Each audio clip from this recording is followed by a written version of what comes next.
T-Robe. So somehow you managed to stop here on your way to Police Pizza, right? Yeah, Police Station Pizza, man. I grew up on it, man. You know where we're from, Beaver County. It's going down. I have Police Station Pizza probably like once or twice a year. That's it? Well, you're on your side of town. Well, right? I live in Penn Township. Mm-hmm. So I'm all the way east. It took me an hour and a half to get here today. But you're here. Well, that's traffic. But Billy Joel's in town. I'm like, geez, I can't wait. He's still living? Well, he's still breathing? But I can't wait till it takes somebody an hour and a half to get to where they got to go because T-Robe's in town. You know what I mean? So that'll be in about 6 months from now. Well, we're gonna see. I got some big announcements coming up here pretty soon. But yeah, Police Station Pizza. That's my shit. I love it. It's great, and I get it uncooked. Because, everybody does that. But if I take it home cooked, it's soggy by the time, and I get like might eat that shit raw. Well, I get on the way. I get the unmelted cheese on top. Is that a thing? Like that's a thing for them, and I love it. I love it. Like you like it like cooked, but then like the cheese thrown on raw, and then you eat it right away. Oh man, that cold hot blend. Where else in Pittsburgh is that a thing? Beato's Pizza. Beato's, right. They do it down there. Yeah, Beato's, they do it. So man, but it doesn't taste as good as Police Station Pizza. Dude, me, so, yeah. Thank you. I know your schedule's fucking insane, bro. We check in like every month. We kind of check in with each other. Listen to me. I'm telling you. If I'm free and you say, T, you want to come get on, I'm coming. You always have. In fact, I got some time coming up here, and I owe you. And I told you the last time we're gonna do some shit. We're gonna do some shit together for now sure. I got the room. Yes, you man. It's beautiful, man. It's beautiful. You guys got to see this place. I'm sure you're looking at it right now, but this place is big. It's bigger. It's better. Does it feel the same though? You said the magic words. You walked in. It's the same, but it's bigger. The vibe is the same. As soon as I walked in, I felt like I was in the old studio. This is amazing. I love it. Good, man. So I need an update because I think it's been almost over a year since you sat down with me. Yeah. So I got a lot going on. I'm with, obviously I still tour with Gary Owen. Yep. That's my brother. He's been more than instrumental in my career. Like I don't know if you've seen these New Year's Eve shows I've been doing. Mm-hmm. They're really big, and it's every big urban comedian that you can imagine, from Mike Epps to DC Young Fly to Lunel to Cedric the Entertainer to all the heavies are out there. Lavelle Crawford, Yep. Like it's a bunch of guys, and then there's me with the least amount of credits on every one of these shows. You're and there. I go out. Well, I'm there. Not only am I there, but I go out, and when I leave, they know I was fucking there. Like I give as them, it should be. I give them a show. Like my new set and everything is amazing. It's crazy. And I got a couple things coming up. So what I'm going to try. I'll wait to save this towards the end of the show. You say anytime you want, man. Fuck it. Well, let's drop it right now. Fucking show, brother. Let's drop it right now, man. Listen. So I'm thinking November 13th, which is a Sunday night. I'm going to headline the Pittsburgh Improv, a one-nighter, one show, one time, $20 ticket, and it's just for me to test out the new shit that I got going on, the new material, and it's coming. It's going to lead into in the summer, this time next year, 2023. All right, this is a big deal. I haven't gotten a date yet, but this is the first time people are going to hear about this is on the Eric McKenna podcast. That's right. Project. God damn it. They always say that shit. It's the project, not the podcast. It's a project. It's a project. The first time I'm saying this right now in public is I am shopping my new 1 hour special. Gary Owen's going to host it.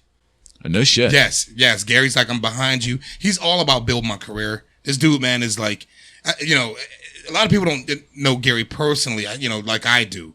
And he's been nothing but helpful, trying to build my career. He wants me to get to the next level. Right on, man. So he's going to come host it. We're going to shop this thing to like Netflix, Amazon, whomever will buy it, Showtime. Where are you going to film it? Well, that's the big deal here, right? Here in Pittsburgh. No shit. I'm filming it in Pittsburgh, and it's going to be one of the two places, either the Benedum or the Byam Theater downtown Pittsburgh. Right on. So no more improv. Like I'm gonna do it. I feel that with all the people and the networking I have and the radio stations and the people who are gonna be helpful to promoting the show with me. I feel I can sell it out. Yep. This is 22 years. It's been long enough, and I sell out the Pittsburgh Improv every time I headline a weekend there. Mm-hmm. I've done it 3 times. Mm-hmm. I've sold it out every single time, and I'm grateful. I'm grateful for the people that I know and love me here in Pennsylvania and Pittsburgh in particular, and I'm grateful for being able to have. And I don't even want to call people fans. I call them supporters, right on, because they support me. A lot of the people I know personally. Right on. So right on. So I'm grateful for the supporters of that whole movement of T-Robe, and trying to make it to the next level in my career. The T-Robe movement. The T-Robe movement. So yeah, man, it's a good thing. It's a good thing, man. I can't wait. And I'm gonna have the dates here coming up soon. It'll be a big announcement, but people can look for summer of 23, a big project from T-Robe coming out. I'm filming. And it's going to be a 1 hour special of material that's never been heard before. That's a significant undertaking, filming, man. Professionally filming is it's a big deal, and I'm sure I'm going to have the whole crew. I got like a team of people, makeup crew, and I'm talking like the whole bit, bro. It's going to be like makeup. Makeup. Yeah. So let me ask you a question: How often do you end up putting makeup on your face to go out there? I actually have only done it twice. Okay. And the 2 times I did it were just last November. Okay. With Gary Owen when he did his Showtime special. Got it. And so television's a different ball game then. Yeah, well, because the glare and the sweat and all of that, so you gotta the lighting's bright as shit. It's so bright. I mean, like literally, like I'm on stage for 5 minutes and I feel sweat rolling down my back to the crack of my ass. Like, you're like, all right, maybe you should put makeup back there too. Powder my back. This is crazy. But being on stage in front of those lights like that, and you got a spot following you, and it's hot, man. So I've only done it twice. So when I opened for Gary for the Showtime special that he did, basically it's called Black Famous by Gary Owen, right? But this ain't about him. This is about me. Fuck that. I did that show twice, and right now I'm the shit. Right? Gary ain't even here. So onward and upward. What's up, man? How you been, bro? You good? I want to keep it Gary Owen. That's my boy. I love him. Everybody knows that, man. But yeah, this is. You worked all through the pandemic, and I thought that was the fucking greatest thing. Listen to me, man. You made no apologies. No. I love this. Did you see my post that one time? Well, I followed every fucking one. All right, so I went off one time because I started getting. And you were still kind. Yeah. I mean, you're kind to everybody, but I mean, the vitriol was pretty bullshit in the beginning. Yeah. Well, what happened was I got an inbox from some lady, and this is why I separate my fan page from my private page. Yep. My private page are people that I know personally, that I've reached out and I've touched in my life, where they can reach out and touch me. Right. I know your family. I know you. You're my private page. And even though there's thousands of people on there, because I know a lot of people personally, certainly. There's even more on my fan page. Right. So what I try to do is I try to keep the two separate. Smart. Somehow, I do 35 cities a year. Traveling the country, and somehow somebody, in the middle of that, a drunken night, somebody added me. I said, I friended them, and this lady inboxed me and was like, you have a daughter. You shouldn't be touring the country. It's the pandemic right now. You should take some time. I said, lecturing you about how you should live. How the fuck do you want me to eat? What do you want me to do? I gotta lose some weight now and get on the pole I suck dicks. I don't. What do you want? Can I say that? Can I say that on the project? Yeah, you can say that. I ain't saying any fucking thing you want, T. Listen to me. I'm gonna tell you this. It pissed me off because I'm like, what you don't understand is this. This is how clueless you are. Is that my main stream of income? It comes from stand up. So if I don't do stand up, then that means I have to go get a job, which in turn puts you out of the business. Well, it puts me out of the business, but it's stupid because I'm still around fucking people. The same way I am. Goddamn thing. At least it's safer it was safer because during the pandemic, let me tell you, it was the weirdest thing. And I made the most money I ever made because, all right, so Gary gets paid per person. I get paid per show. Right. All right. That makes sense, right? Because I'm his feature act. I open for him. Here's the deal on that. They split all the rooms in half. So they would only have 50% occupancy in all these rooms, and I was only doing the Republican rooms. It was crazy, like all the Floridas, all the Texas, but it wasn't Ohio, PA, it wasn't that shit, right? There's all the Trump lovers and all that shit, and all the Biden haters. And you know what? And I'm gonna tell you the one thing. It opened my eyes to how life is, right? For people, I never talk politics on stage, but it still opened my eyes about who wants to make money and who doesn't, who's about the betterment of people making money and who isn't. Now, I'm not pretty telling. I'm not saying that to say, I sway one way or the other. I was never a Trump fan because I just don't like his rhetoric. But was he good? He's better than Biden. Policy-wise. Policy-wise. The man's really fucking flawed. But. Yeah. But so, no.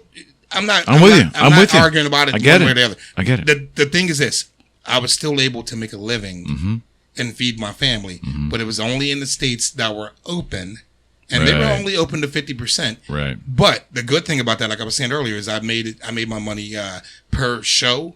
So typically, I would do 7 shows in a weekend. And Gary was like, motherfucker. Oh yeah, he was losing his ass, and I was winning. Like I remember, one time we got our paycheck at the end. I looked, I'm like, I'm kind of close, cuz. I'm gonna tell you this. I shit you not. That's funny. We did Baltimore. That's funny. We did Baltimore. So many people wanted to come. We did Baltimore. Baltimore was open. Baltimore was open. We did Baltimore back-to-back weekends. Okay. Now Baltimore was open, but check this shit out. They had this big plastic shield up in front of us. Like I'm talking like a big. They almost had they had the stage wrapped in a plastic. But you ever see people cellophane? You ever see the people that wear like these masks shields. and it's the shields? Yeah. It was a humongous one in front of the. It separated the comic. Okay. I had to look through this clear to talk to people. And it was the weirdest thing because the laugh was like bouncing off of the thing. But nevertheless, you normally do 7 shows in a weekend. You do 1 on Thursday, 1 on Sunday, 2 Friday, 2 Saturday. Okay. That's a typical weekend in whatever city you're in. Well, they're at 50% capacity, which means we have to double the shows. Oh, yeah. So I was doing like 16 shows from Thursday to Friday. God damn. I'm sorry, Thursday to Sunday. 16. You understand? One night I did 4 shows. First one started at 4 o'clock, 6:30, 8:30, 10:30. Then it was like a late one, like a 12:30, 1 o'clock one. I remember getting done, and I remember I was telling this joke. I remember getting done, and I told a joke like, I remember being sick to my stomach for saying it again. I didn't want to hear myself tell the joke again. It was even get old to you. It was just like it ran its course. I was like, you can laugh or not, but it's like 1:30 in the morning and there's coronavirus. I don't give a fuck if you laugh. Like I just want to go back to my room right now. Like I really don't want to be here. And that was like the first time in comedy I ever said that. Like if you get ran into the ground, that wasn't a bitch. You were actually being honest. Yeah, they were laughing at that. I was like, I want to get the fuck out of here. And the one dude was like, I got cocaine. I was like, bring that booger sugar up here, man. I need it. We were laughing about it. But it's one of those things, man. You know, it was a grind. That put me to the test, though, mentally, to let me know how far I can go in comedy and what I can do and what I cannot do. And telling. Did it test your passion for it? It tested my passion because I remember, all right, so we were there back-to-back weekends. I remember on that Monday morning, I woke up and I drove back to Pittsburgh. And Gary stayed in Baltimore. I could have stayed there. They gave us the hotel for the whole 2 weeks or whatever. But I said, I got to get out of here. I got to break this up. Okay. I need to go back home to my family. So, I'm on the road driving. And I remember driving back and being like, I almost could do without this. I remember saying that to myself. And then I got back to the house and I had a reality check when I got back to the house. A lady, and I posted it. This lady sent me the most touching email ever. It was an inbox on my Instagram. And she told me that her husband had gotten killed. It was like the year before that. And she hadn't been out of the house since then. She was in a very dark place, in a deep depression. Okay. And she said, I literally have never laughed so hard in my life. When you came on stage, right on. Like I touched her spirit. Right on. It made her, no doubt, man. It's the best medicine. Yeah, it took her to a place where she basically said that was the first time I didn't feel depressed. Right on. And I said, I said to myself then when I was reading this thing, I always have these things where I'm like, man, maybe I'm not meant for comedy. Maybe I'm not self-doubt. I always do it. I'm my hardest critic. Now, nah. I get it now. But this was one of those times where I was kind of like, oh, this fucking pandemic. Yeah, it put me in a weird place too. And I read that letter and that email and I looked at it and I'm like, man, you know what? God puts you in places for a reason. And maybe that was my reason. Maybe this is my purpose on earth. You know what I mean? To make people forget about their issues, their problems, their bullshit. Of course. Make people get over what they're going through in life. And in doing so, it gave me a sense of gratification. Does that make sense? Yeah, it does. Like it gave me some type of like. Well, you appreciate it. Well, damn, she loved it that much. You know what I mean? Like so, this grind that I'm on, this road that I'm on to being the best comedian that I could possibly be. Because I'm like not in competition with any other comedian, not any in Pittsburgh, not any nationally. I just want to be the best that I can be when I'm on stage, whether it be an hour, whether it be 30 minutes. If I could be the shit for that 30 minutes and make you forget about everything, because we're all going through shit, right? It's a gift, man. If I make you forget about that's that, a gift. Man, I did my job. So that's my pay. Now, money don't hurt. I'll take the money too, but that's my payment to me. Money. You need the money. You gotta eat. You always take the money. You gotta eat, man. I mean, I'm altruistic and all that, but you still gotta take the fucking money. In the end of the day, I'm a goddamn capitalist. I'll take the money. Absolutely. If I earned it, I'll take the fucking money. Absolutely. Make no mistake. There's nothing wrong with that. Listen to me, man. Everybody should be paid what they're worth. Goddamn straight. And I mean that. And I mean that from men to women to whomever Absolutely. you are. If you're talented, you're putting in the work. You should be paid damn straight what you're worth, and I believe that. So, and they should take the money. Yeah, absolutely. If you earn it, take it. On the other hand, here we go. I don't give a fuck about no fundraisers. I don't give a fuck about none of this charity shit. Listen to me. Like, all right, all right. You do real estate, right? I sure do. All right. Listen, everybody got fundraisers. Everybody got charity. You can't come to me, a 22-year veteran, and say, hey, man, such and such got a disease or a terminal illness, and we're putting together this event, and we need you to donate your services. Like, if I came to you and said, hey, man, listen, I had a hard time with this house. It needed a new floor, and I had to repair some kitchens and bathrooms in it, and I'm kind of strapped for cash. Can you just sell this house for me for free? Put it on the MLS. Get the photos, invest the video, the marketing and of your it, time, advertisement and the whole bit, yeah. And then sit down and do the paperwork, and don't get compensated for it. Well, my thing is this: how about you offer me, and I'd rather you lowball me than you say it's free. Of course, I'd rather that, right? Because then I can counter and say, we're in a weird society, though. Right? No, people expect. How do we get there? How do we get there? Because we got there. Okay, it wasn't. Go back 30 years, 35 years. It wasn't quite like that. I don't have the answer for that because I was always a firm believer in you get what you pay for. Okay. If that makes sense, and the reason I'm saying that is because you have people who want to cut corners in life and who want to get something for free or something for nothing or try to get ahead. Like, you don't get ahead by stepping on somebody else and getting something free out of them. You'll never get ahead that way. You might win for the day. You're not getting ahead. That's not really a win. That doesn't create longevity for whatever you're trying to do, right? Because next year you're gonna have this fundraiser again. 100%. You got to find somebody else, and guess what? You got to find somebody else who was funnier than T-Robe, and guess what? This guy that you want to do it for free ain't gonna be funnier than T-Robe, and then now you notice a decline in your fundraiser, right? There's always a price to pay. So you gotta pay people for. You're fucking right. Pay now. That makes sense, right? Of course. Hey, I went up and I got the best comedian I could find, whether that's me or not. I'm not saying I am.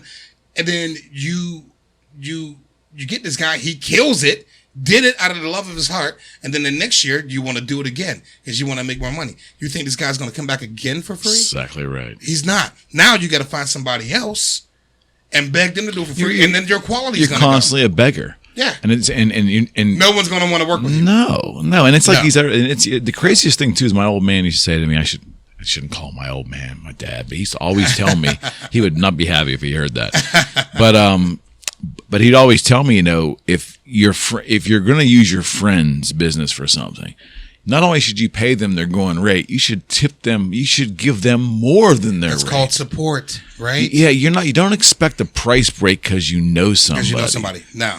The mentality's all backwards. Listen, I'm going to go on record saying this. Like, it's crazy as hell to say this, but I got cousins. Black people fuck me up, man. These motherfuckers want to come to my shit for free. My cousins, my friends. Listen, you guys, I'm going to share this. It's not racial, man. I got a lot of white folks asking me for fucking shit every goddamn fucking day.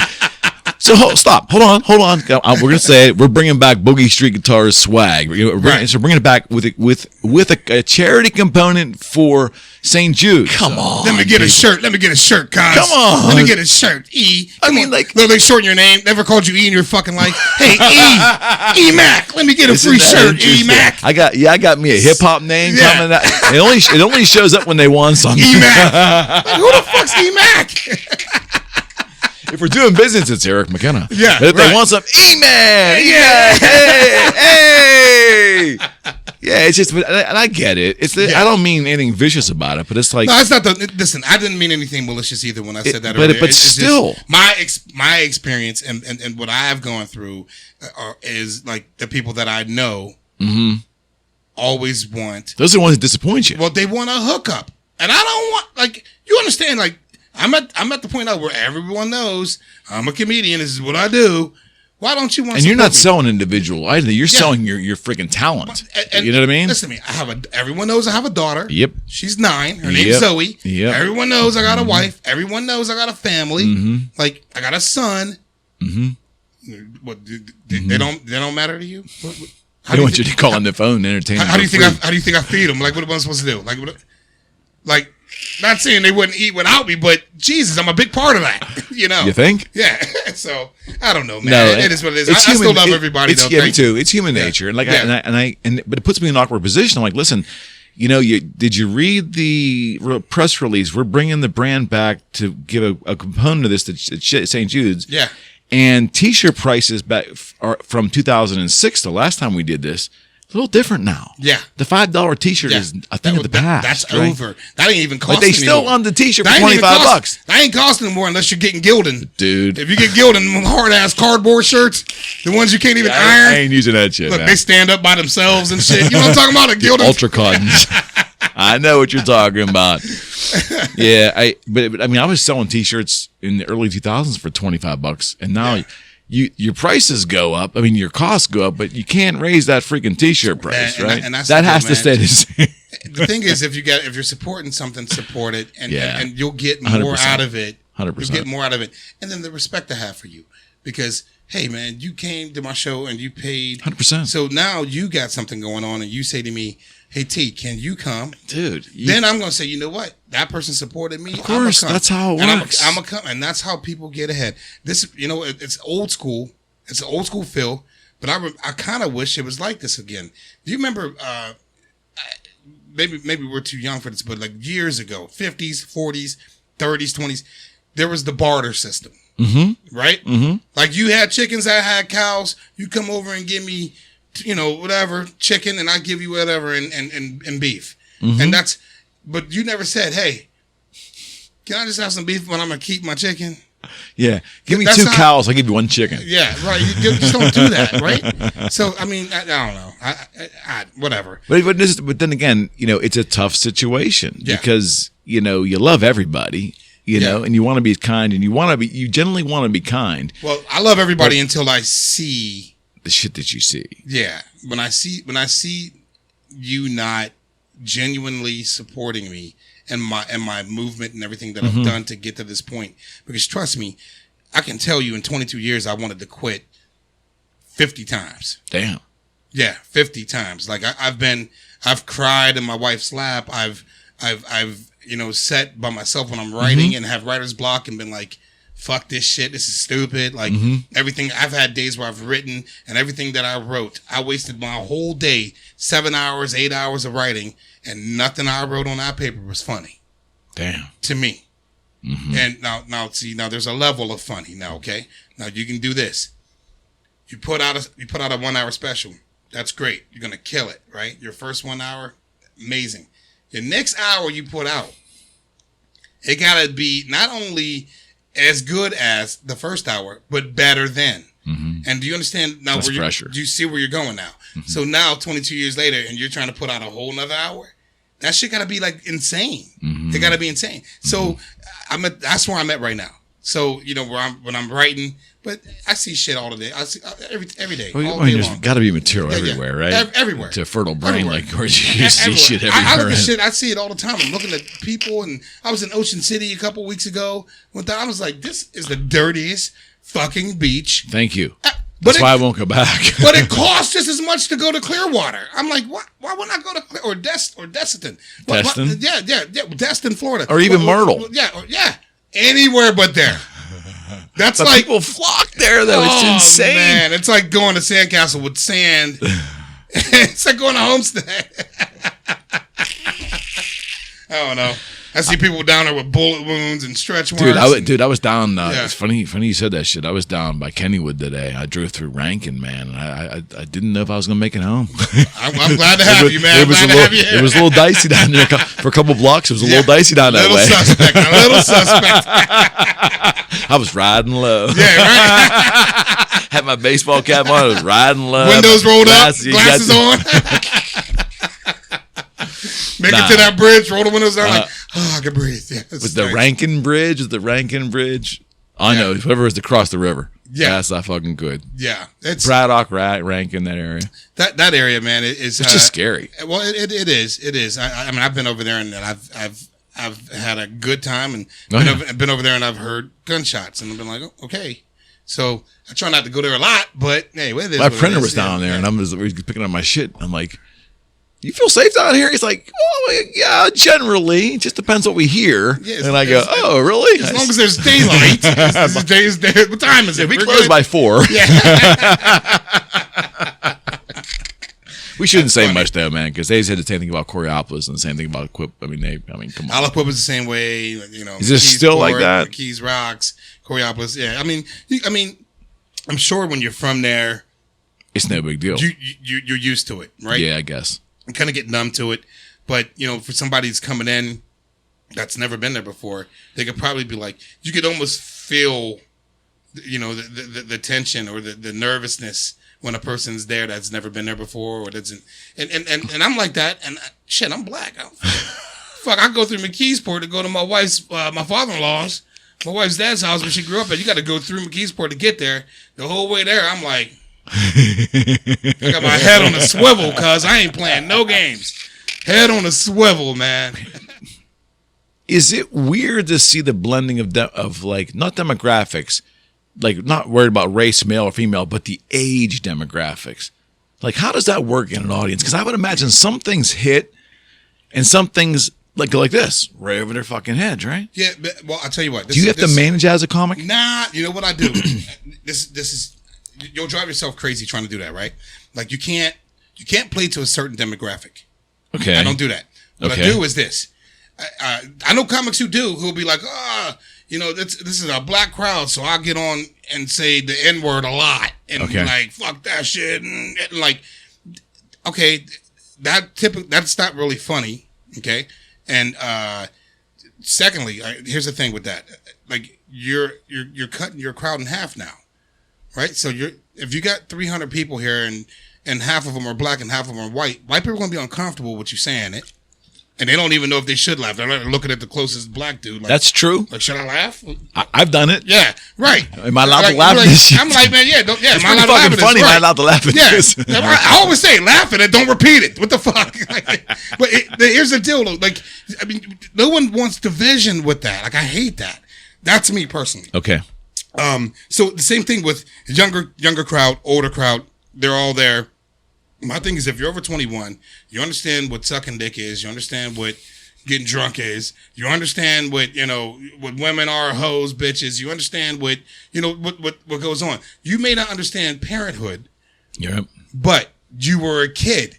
Right. So you understand the other side of the coin. Right. So which actually works even better sometimes. Exactly. So I tell my story exactly how I want to tell it, and you should grasp it, right? Like, so my story could be about this, about a particular joke about, my marriage or about my kids doing something, or how my daughter's talking shit now and she's 9 and wanting to work, makeup and, how's that going?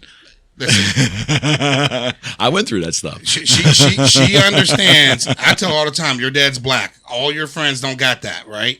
You go to a white school, none of your friends got a black dad. I will fucking make you swallow your teeth. Don't do it behind my back. You like teeth? You like them? Or you want to be a gummy bear? What do you want to do? Like, period. It worked, right? Your dad's black. It worked. None of your other friends got a black dad. You're unique, right? You're cool. How are PTA meetings?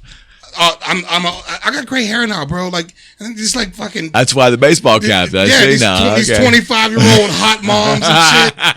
They're 25. I'm like, tits are still up here. Me and my wife are over there all. So you had your kids later, right? Yeah, late. Well, my son. I did too. Not my son. Okay. Now my son was when I was 21. Okay. So my son and me, like, my son's 25. Right on. So my son's 25 right now, and my daughter's 9. Okay. So the 9-year-old, I find myself.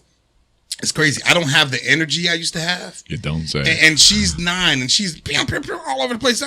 She's in gymnastics. She's in golf. She runs track. She does, and I keep her busy on purpose. Yeah, you need to. Like, on purpose. Oh, when absolutely. you're not busy, it's idle minds, man. Being stagnant. Stagnant water turns to what? Mold. Our parents fucking had that, right? Yeah. You got to keep moving. So I keep her busy. And she's on the move. She's doing her thing, and very proud of her. But I make sure she knows, like, you're not getting in trouble. You're not gonna be out here just on TikTok all fucking day long, because I'm tired of that shit too. Yeah, right on. But she's getting the mouth with her mom, and not necessarily me, because she's intimidated by you. Well, she's definitely intimidated. Well, here's the other thing. It's not a bad thing. Here's the other thing. It's not a bad thing. My voice is deep and it's raspy, right? It's like, I get it. It sounds like I'm always screaming, but I'm not. It's made you money, brother. Right, exactly. It just sounds like that. And I tell my daughter all the time, I'm like, listen, when I yell at you or when I tell you to do something, I'm gonna tell you one time. If I gotta tell you twice, now I'm pissed. The third time, it's gonna be some furniture moving, right? So get the shit done the first time I tell you. Because I don't want to get the number 2. Number 3, you're going to be in trouble. So she does good with that. Now, her mom, she's testing her mom right now, but that's what kids do at this age. Absolutely. This next 9 to 14, 15 years old, she'll try and pin us against each other, and she'll, Mom, can I? No. Dad, Mom said no. I'm like, my famous answer. Did you ask your mom first? Is that a deflection, or what is that exactly? Well, no, that's more of a... Is that strategy? Well, it's a couple things. It's making her be honest, right? Certainly. It's making her be honest. Certainly. Because if you tell me you didn't talk to your mom, and then I let you do something, and then your mom comes and says, I told you no. Now you will never do nothing again because you lied to me. Of course. But I'm like, did you ask your mom? Yeah, but she said no, and I'm asking you. Like, so it makes her be honest. It comes out, and then she plays the cute. Me and her are very close, so it comes out. With the Dad. Please, I just this one time. I'm like, you say just this one time, 30 times a day. Just this one time. Just this one time. I relate to it, man. So I relate to it. I told her one day, man. One day I go. She said she has a big sweet tooth. She likes ice cream and candy and cakes and cupcakes and cookies and shit. She loves it, right? So, but she'll wake up. If we had a birthday party the night before, we come back, there's cake. Leftover cake. Next morning, wake up. I'm like, hey, who wants eggs and sausage? I'm going to make some big to-do. Bacon, eggs, and, wheat toast. And a breakfast. A hearty meal. Get you. What's up with that cake? I'm like, Zoe, you can't eat the fucking cake, man. First of all, it's 8 o'clock in the morning. That's first of all. Second of all, you're not eating cake the first thing you eat in the morning, right? Oh, man, come on, Dad, come on. Then she'll start. And then I'll give her food. She'll shovel that food down her throat. It could be 8:30. I give it to her. 8:35. She's done 8:36. What's up with that cake? I'm like, what the fuck is wrong with you? What's up with that cake, cuz? What you got on that cake? Let me get some of that cake. I'm like, Zoe, listen, you got to stop it with the cake, And I told her all the time, I'm like, you want to look like me? Keep eating fucking cake. There's got to be some poetic justice, though, because every time you're getting some shit back, you got to be saying, God damn, this is payback. Man, I know it is, man, and it's for all the shit I ever did when I was coming up to my mom and to women in general. And I'm just, it is what it is, man. I try to teach her that if you do right, you don't lie, and you do good in school, and you tell me the truth about everything, and you're generally a good person. 9 times out of 10, I'm gonna give you what you want. Right. Right. Now you fuck up, there goes the 8 out of 10.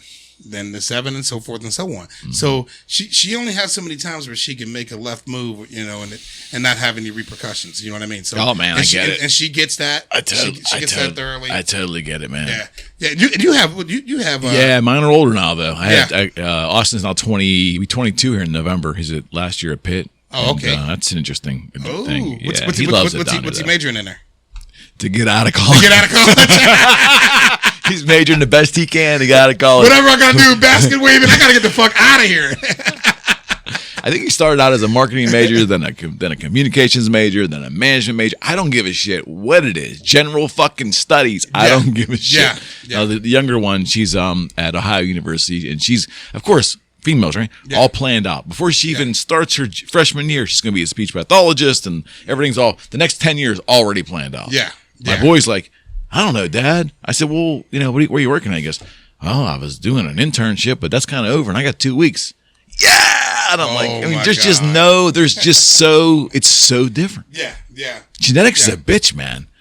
Man, listen, I'm telling you right now. You got that right. It is a bitch. But it's a good thing though. They're finishing college and they're on their way. They're on their way. They're on their way. Yeah. I mean, knock on wood. And you're past all the troublesome shit and all that. They never cost us that much grief. That's a good thing. Yeah, I got my hands full with this little one. I can tell you right now, man. Yeah, but look at the freaking cornucopia of material you're gonna have. Oh my God, bro! Daily. I think she's in the bathroom doing lines. She got so many fucking energy. I'm like, my kid's doing rails, bro. This is crazy. Yeah, Adderall. She's got no Adderall. What are you doing? I've never seen so much energy in my life. They wasted on the youth, man. Yeah. Why can't we have some of that shit? Listen to me. I'm the sleepiest fucking dude I know, bro. I wake up from 8 hours of sleep, and an hour later, I'm like, I want to take a nap. Like, I've never been so old. tired in my life. Let me ask you this question. What's the most surprising thing to you about getting old? What have you found to be the most surprising thing? All right. One of the most surprising things is that my brain still tells me I can do it, but my body won't allow it. Right? So I'm an avid golfer. Right? Right. That's I right. golfed today. I golfed today. Right. And what did you score today? 78 today. Again? Now, that's 78, 78. And I'm going to tell you this. I never have broken 80 before. I've shot 80. So today's a big day. Today's my personal best. Right on. 78 today. Right on. So I always shoot right mid 80s, 85, 86, 87. If I'm over 90, it's a horrible day. Right. But I'm right around mid 80s is where I'm at. I'm a 12 handicapper. Okay. So that's where I'm at right now with golf. And today was 7. I was on fire today. Right on. It was one of those days. Congratulations. So thank you, man. Appreciate it. So so in my mind, I used to be able to hit a 9-iron about 150 yards. Okay. That's a poke. Yeah. About 9-iron, about 150 yards. A golf purist would say that's not appropriate. So 8-iron be 160 and so forth and so on, right? For sure. So since the beginning of the summer, I've been noticing I've been coming up short on my irons. I'm like, what the fuck is going on? And I play golf a lot, like 2-3 days a week. I play a lot of golf, right? So I'm in a golf league, the whole bit. Yeah. So I'm like coming up short. So now, then I find myself probably come like the beginning of July. I'm like, I'm gonna get it. I'm gonna take another club longer because I gotta get. Then I start sticking it. Like what I realized, I'm a whole iron. So is it really a strength thing, or is it more a technique? I think. Well, this is what happens. So this is two things. So I gotta go to these people over here to look at your swing and look at my swing because I think I definitely ain't strength because I'm just as strong as I was 5 years ago. Okay. I got bench press the same amount from 5 years ago. But I think. But I think it's I got new clubs. Okay. And I think it's the club and the way that I'm compressing the ball. So I don't know if the loft, does that make sense? On my club, you're a golfer, right? Casual. I don't know if the loft on my clubs are the same as the ones on my old club. Were the irons fitted for you? These ones were. My old ones weren't. And you're probably used to the old ones. I'm used to the old ones. That might be and I think that's what it is. They're 10 yards different, but it's fucking with my ego. Right? Fucking with your brain. Yeah. Like I'm like, I can get there. I can get home in 2. Like, I'm home in 3. What the hell's going on? But you know what's amazing? The evolution of golf. And I remember, because I'm old, I remember playing in the 80s and 90s where you weren't really expected to drive those upper irons to push those upper irons so long. So but long, now it's kind of like technology and I guess. yeah. But I mean, you were like the 9-iron was like almost like a pitching wedge. Yeah, back then. Yeah, I mean, 80, 90 yards max. Yeah. Not anymore. My pitching still goes about 125. God damn. Yeah, that's my pitching is 125. I got a guy in my golf league. He eats his pitching wedge 150. Does he even use his low irons? Yeah, he does. When he gets around the green or whatever, you know what I mean? Does he use his drivers? Listen, this guy using his 2-iron off the tee. This guy can get home on a 450-yard par 5 and 2. Wow. See, that's a whole new complexion for the game, right? And I'm not even an avid golfer. I just know that's a complete fucking complexion. All right, man. So I know you gotta get your pizza. I got 5 minutes with you. Yeah. So let's get it. So that's the most surprising thing about aging is that's it. You just your strength is just kind of. Listen, all right. I mean, all the plumbing still works and everything, right? The brain still works. You want me to go in a little bit further? Sure, I did. All right, here's a little bit further. I used to be able to come like a fucking puddle. Now it's like a tear when it comes out of my dick. It's like a tear. I'm like, am I sad? What the fuck is going on here? All right, is that what you wanted? Yeah, I can still fuck, but I don't like the way it finishes, okay? I probably got about another 4 or 5 years, and I'm probably eating those blues pills like Skittles. I'll be like, I can't go there, man. I'm worried. I'm worried I'm going to get one of those erections and have to go to the fucking hospital. I'm terrified. Be stuck upright. Terrified of that, man. I can't have them reaching down my drawers at a hospital, man. I know. What's going on down here? I'm at attention. You think that shit really happens? I mean, there's actual stories of it happening. I don't want to see it, but it's stories. That's horrifying, man. Yeah, that I couldn't imagine. I mean, walking in there. Well, first of all, that's all blood flow. You walking in like, hey, how do you say that? Hey, First off, what are you wearing in there?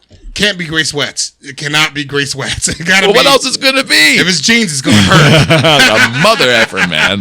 Come on, can't wear jeans in there. Gotta wear boxers, dude, man. With the buttonholes. Yeah, I don't want them pills, man. I know a guy. I used to party with guys who would like take that as part of their cocktail for the night of drinking. They would take their pills, including the blue pill, and that was they would prime themselves that way. Yeah, that's. I'm like, that's you're gonna go home alone. Yeah, you realize that odds. I know you. Odds are likely you're gonna fail tonight. You're going home alone. Hey, man, I just like the way it feels when I jack off. I guess I mean, dude, I don't get it. That's stupid. But hey, man, it is what it is. Other than that, I think everything.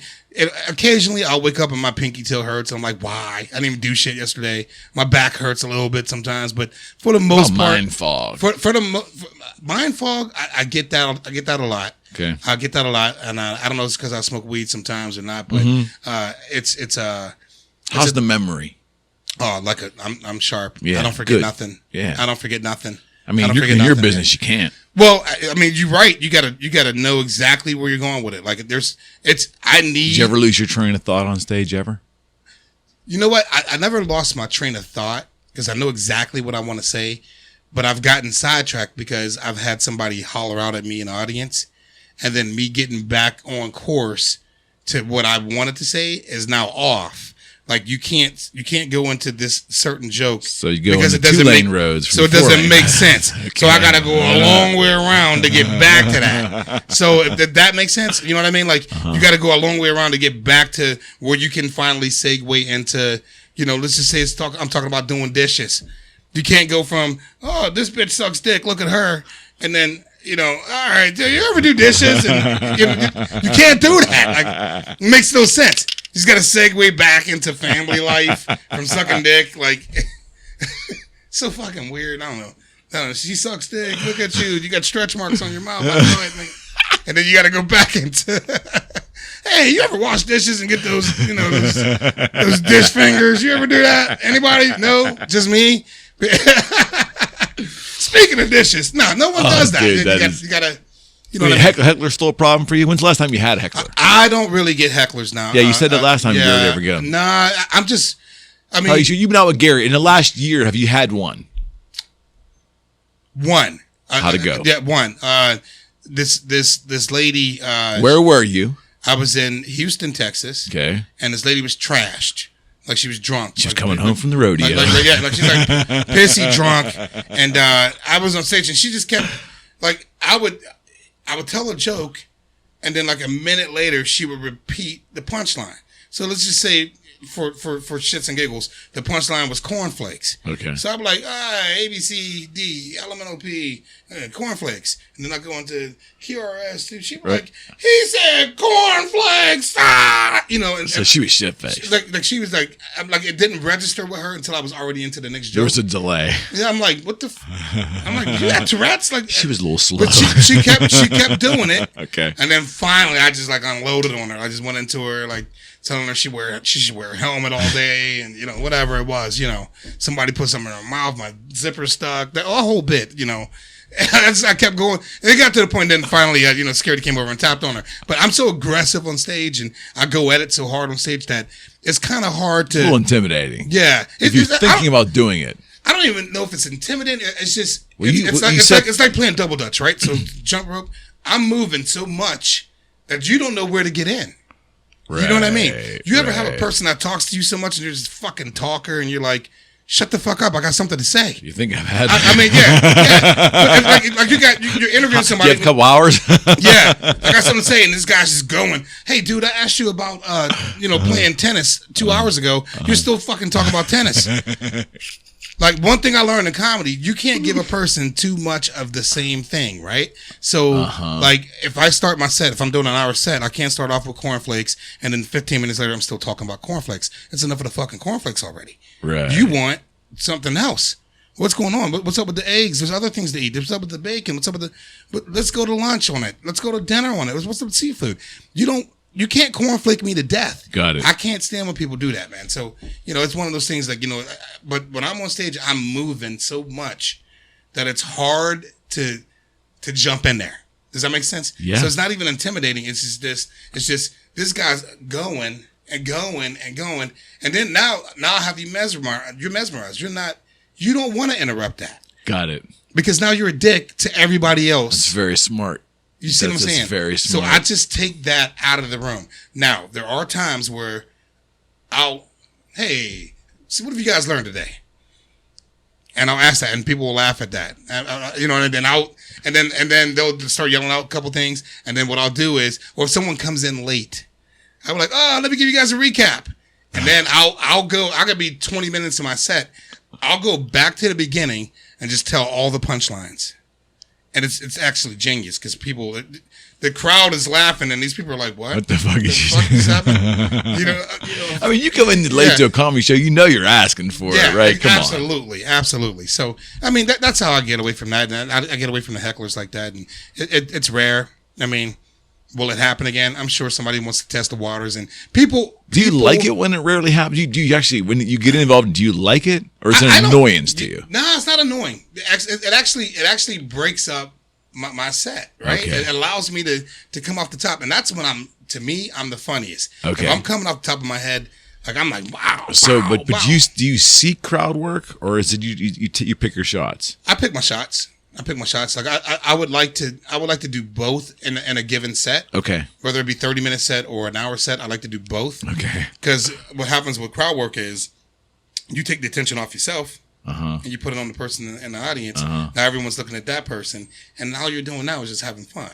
Exactly. Whereas if I'm telling you my material, it gets to be kind of like it's a lot of pressure on material. Sure, I bet they want to hear what you got to say, and they want to be, they're locked into every word, and something may not land right. And you know, one thing about you don't get a second chance to tell a punchline if you're coming up on a joke and you stumble. Like the joke comes off more fucked up than if you told it with clear diction, sure, and enunciation, and you just barreled through the whole thing and you got to the punch. And if you do that, and some people, are so anxious to get to the punch that they stumble. I'm so relaxed on stage now. Yeah, but that's what the years will bring you. So right? Relaxed. That's what the experience will bring you. I'm so relaxed on stage now. Like I'll eat something on stage. Like I just don't give a fuck. Like have you ever started a show and looked out at that first row for a second, and there was just one person there that was just such a fucking easy target? You're like, oh Jesus Christ, absolutely. This is getting served up to me on a fucking silver platter, right? I've had that happen. I've had guys come in like missing teeth. Like looks like their tongue is it looks like their tongue is in jail. It's crazy. Like it's like teeth, like it's like 4 teeth, and like they're missing the important ones, like this molar right here, or that bicuspid right there. Hang, missing that fang. I'm like, yeah, that fang is missing. I'm like, you can see it when they smile, and sometimes they smile and they're like, oh, they put their hand up. I'm like, dog, I saw that. I saw that, bro. Like you can't hide that now. I can't even unsee it. Like I saw it. Just serving that shit up. Yeah. So it's cool, man. I mean, I got the coolest job on earth besides a porn star, I guess, you know. And I don't even know what this they is a little safer. Yeah, a little safer, right? No monkeypox, right? Exactly. No monkeypox, yeah. Or monkey business. But it's a cool job, and it just took a long time to get to where I'm at. Like anything though in life, I think that if you work hard for a long time, you should get to where you are. I don't care if you're frying fries at McDonald's. Right on. In 22 years, you should be a GM or own a McDonald's. Amen, brother. That's how I feel about that. That's just what putting the work in does for you. Right on. And that's how I see it. And before I leave, I do want to say this. I know I said a lot of shit on here, and I swear and talk about coming and fuck. But at the end of the day, man, if I could just put a message out there that comes straight from me. Be kind to everybody, people. You guys watching this right now, be kind to everyone, man, because if you're doing that and then that person's doing that and then that next person's doing that, the next thing you know, all of a sudden the world is starting to change slowly back to where people love each other. It costs you nothing. It costs you nothing to be kind and to love on each other. So do that. And that's my message to everyone at the end of the day is if you're kind, this world will become a better place eventually, and not only for you, but for your kids, and that's what I'm worried about. So, amen, bro. Yep, man, that's it, man. Thank you. Thank you. Anytime. Listen, man, we got to get together after this. We're gonna talk, and we're gonna get your pizza first. Yeah. Let's get that. Those guys were pretty hell bent on closing. Trouble, brother. All right, friends. T-Robe. All right, man. T-Robe signing off. We're out. No doubt.